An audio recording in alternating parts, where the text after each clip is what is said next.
Hey guys, what's up? This is Devaney. I wanted to come on and do a quick video about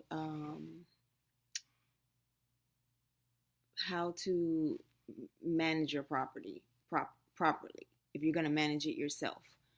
Because, when you're watching YouTube videos and things like that, you're seeing people who are talking about property and property management, and I'm not necessarily sure if some of these people are managing the property themselves or if they have hired help working on the property. But some things, if you're going to be managing the property, you have to understand.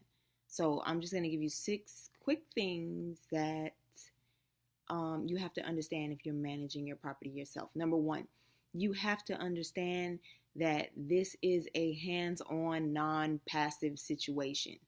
You are going to be hands-on, which means number 2, you will have to talk to your tenants. You're going to have to talk to these people in order to figure out who you want to move in, if you need to evict, if you need to, whatever the case may be, you're going to have to talk to these people, which then leads to number 3, you're going to have to call these people about your money. There are just some tenants that just will not call you, or they'll wait to the 5th and they'll call you and say, when are you coming to pick up your money? Okay, and then you're going to be like, what? Like, you're supposed to call me when you have the money ready. I mean, especially if you're dealing with older people. And remember, as a landlord, you can't discriminate. So you don't know if these people might have some type of issue or some type of whatever it is. But please understand, number 3, you're going to have to call these people about your money if you're managing your property on your own. Number 4, you will have to evict tenants and have someone there to change your locks when the sheriffs come and put them out. If you don't feel good about that, if that's something that makes you feel uneasy, then being a landlord might not be cut out for you. Or you might need to hire someone to manage your property. Because you're going to have to evict people. You are going to have some yourself or someone from your staff, if you own enough units. Someone from your staff is going to have to be there. You're going to have someone there to help take all the stuff out of the apartment. This is how it works in Florida. In Miami-Dade, and Broward. When the sheriff office gets there, it's going to have to be someone there to help take all that crap out, change that lock, and move on. So it is what it is. Number 5, you can get a property management company, but if they think that, if you decide, you know what, managing this property is not for me, I'm going to hire a property management company and I'm about to be hands off, passive income. Yeah, that's why you'll see a lot of videos and people telling you I had to fire my property management company because they weren't evicting people. People weren't paying rent. But from the little bit of money the people were given, they were taking their fees. They weren't keeping the property maintained. They weren't doing all the things that they were supposed to be doing. So please remember, even if you hire a property management company, you need to be on top of them. You can't just say, oh, this is passive income, I have nothing to worry about, I'm going to lay back, property management company is going to handle everything. No, you need to be on top of them then.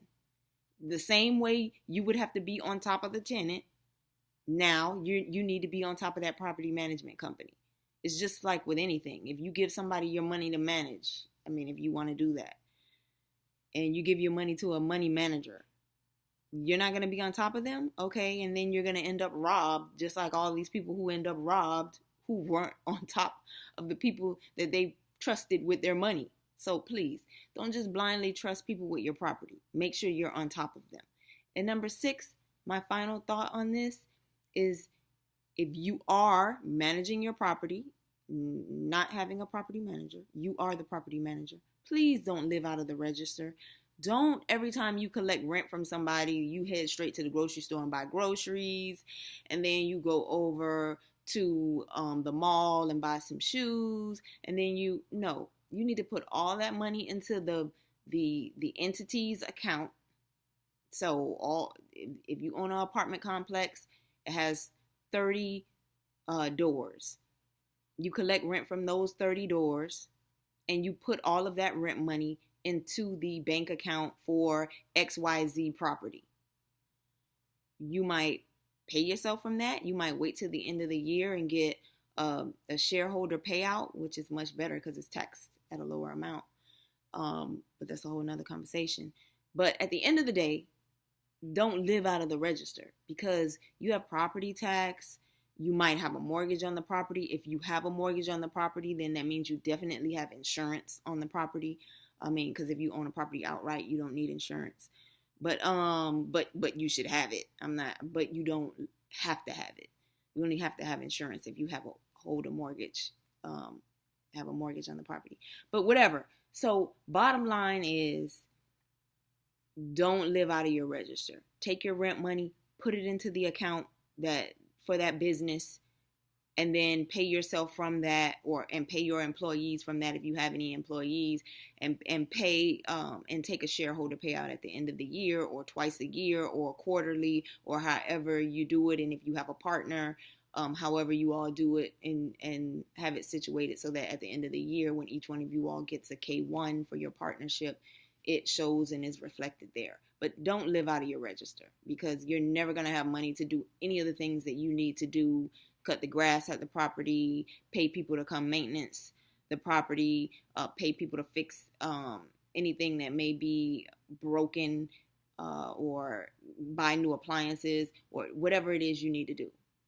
I mean, and I know I said 30 units, and I know the average person who's watching probably doesn't have 30 units or 40 or 50, 60 units. But I'm just saying, for when you get to that point. So when you have one unit, you're going to treat it the same way as when you eventually build up and you have hundreds of units. Okay? So, all right. I just wanted to give you those quick tips on managing your property, even though I know number 5 was like, if you give it to a property manager, but whatever. If you have any questions, ask me down below. I will holler at you later. All right, bye.